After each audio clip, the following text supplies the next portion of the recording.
اعوذ بکلمات اللہ التامات من شر ما خلق، میں اللہ تعالیٰ کے تمام کلمات یعنی اسماء و صفات کی پناہ میں آتا ہوں، اس کی پیدا کردہ تمام چیزوں کے شر سے۔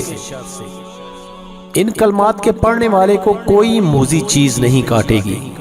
نبی کریم صلی اللہ علیہ وآلہ وسلم کے پاس ایک شخص کو لایا گیا جسے بچھو نے کاٹ لیا تھا۔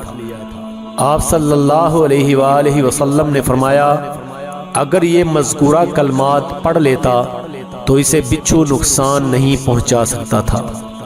حدیث کے راوی حضرت سہیل بن صالح رحمہ اللہ فرماتے ہیں کہ ہمارے گھر والوں نے یہ کلمات سیکھ لیے تھے اور روزانہ پڑھتے تھے۔ ایک دفعہ گھر میں کسی باندی کو بچھو نے ڈس لیا تو ان کلمات کی برکت سے اسے کوئی تکلیف نہیں ہوئی۔